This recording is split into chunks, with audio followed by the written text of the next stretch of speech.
gusto at may mali. Sa bawat nilalang ay may bulag, may pipig at may pipig.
Ay sarap ng isda sa iting bayan.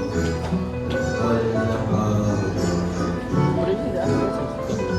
Huwag na huwag makawala. Hindi tayo malapit. Tama na ang salita, handa na ating hapunan. Halina't magsiyupuan at kain na. Dia mau betul mau Hah? Oh, is it? There is? Terus mau this part is episode. It is an episode.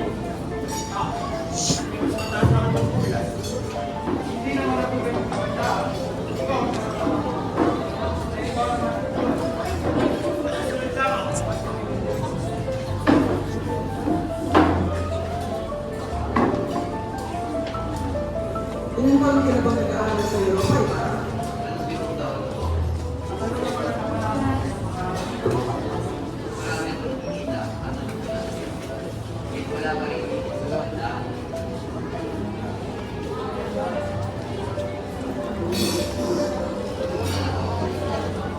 Para sa ating pagpalang hapunan.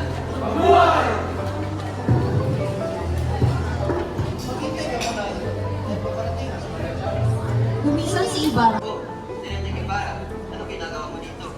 Sino dati ka at pinayos ako sabihin sa iyo? Tinente, tungkol kayo sa nangyari sa Guerra. Oo, halika. Samahan ko sa bayan ko. Manalapit siya ng mga bata at may pinagtatawanan siya. Dumating ang mga kasalanan na upang awatin siya. Nagawan sila ng malumpang kolektor na pagod ng kasigulo.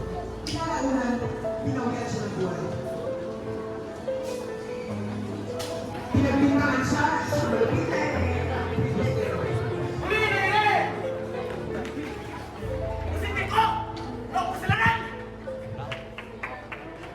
Tiago ay isang mayaman na mangangalakal. Malapit siya sa mga praile at iginagalang ng marami. Ngunit ang kanyang kapangyarihan ay nakasalalay sa pagkikisama. Nasa kanya na ang lahat ng kayamanan. Ngunit may isang tiyayang matagal nilang hinintay ng kanyang asawang si Pia Alba, ang magkakaroon ng supli.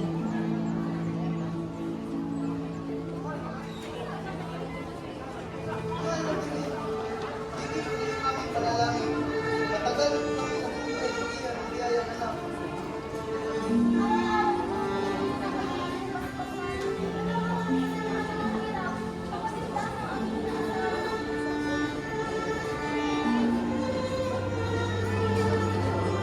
Kami ng magkalooban ng supli. Lalo pa pala na aming relasyon sa inyo. Ito ang mga kanila at ang kami sa kanilang Saldo. Hoy. Ay, ba?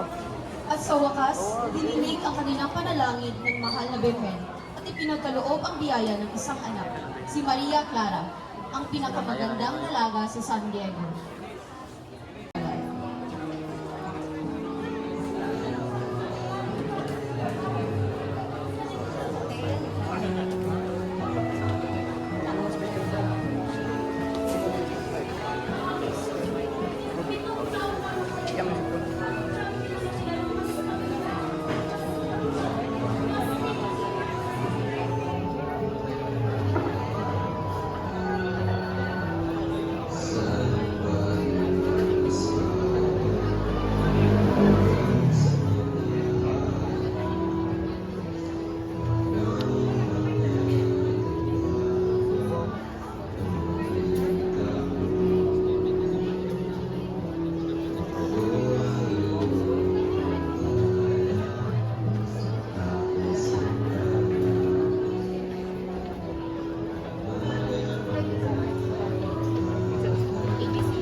mapadali ang kanilang pag-alis, kaya agad siyang nagtungo sa bahay ni Kapitan Tiago. May mahalaga akong sasabihin. Dapat mong pasigilin sa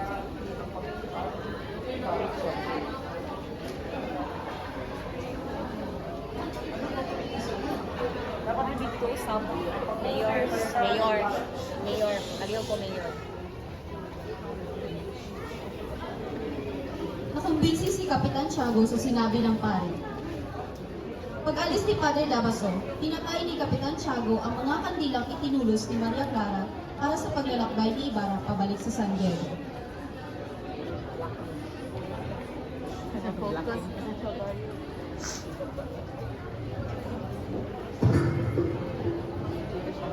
Ang isang mata ng pare may sakit. Padre, may mga balita ako. Na Nagkaroon ng alitan si Padre Damas at Kapitan Tiago. Ang tiyenda naman ay kumangkay sa Kapitan General. Nakipag-alyansa rin si Padre Damas sa Kapitan General.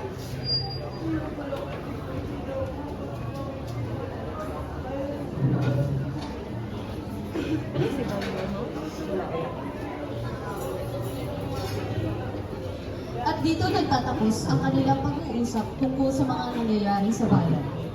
Pangyarihan, napunta ang usapan kay Ibarra. Para sa kanila, hindi lamang siya isang ordinaryong binata, kundi isang banta.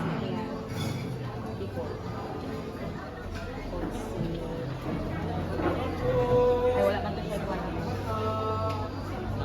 Nakita sa bawat salita, iba rin sila na nagbabalang wawasan. Mula sa urong malagkabalik, mamunay ng laging ibig, daralin na ating suliran upang bukas ay ating umay. Narito, isang tawag tatahimik. Huwag matakot sa ingay ng matlaw kung saan nasaan ka. Tulog ang pangamba, mga taong nag-iingat. Hindi ang pamulan ng mga mata, wawakas sa ating panahon. Kung ngayon ay napag-buksan, dapat ano sa ulan, abangan ating suliran upang bukas ay ating Mahal ang libingan ng kanyang ama. Sa aking pagkakanda ay itubo na kaibigan ng iyong ama. Pinayin mo ako ng maraming balagay. Nilagay ko mo naman yung krus. Saan? Wala ko nakikita libigan na kaya manito. Manong, alam niyo kung saan nakalibihan kaya manito sa kapal? No, dati kong narito ang kaibigan. Ngunit may utos ang pula nito yung ay. Ha? Ukay? Bakit? Sinabi ko ng pula ng iyong ama ay sa kasalanan. Hindi siya maaaring manatili dito sa seminaryo. Ano ginawa niyo kung bagay na aking ama? Nung una ko ay nilang hindi pa kung sama sa matino. Hindi dahil ano, kalakasan ng ulan, natakot sa pula, anakot na sa ito. Nag-aapoy sa galit nang umalis si Ibarra. Pagdating ni Ibarra sa bahay ng mga kura, ay agaran niyang hinanap si Padre Salve. Padre Salve, ano ginawa mo sa bagay na aking ama? Sila nabuto! Di ako nabutos. Padre Damaso, siya na dahil sa pastangalan mo kayo patay. Si Padre Damaso, nakadidiya po ba kayo? Oo, siya nga. Hanggang mapatayin din gusto niya parusahan na rin. Kaya pwede ba? Itawan mo yung kamay sa balikat dahil nasasaktan ako. Pag-Crispin, bigla silang tinawag ng isang matandang lalaki ito si Piloso Pontasio. Bilis! Crispin! Baka manitin sa trabaho!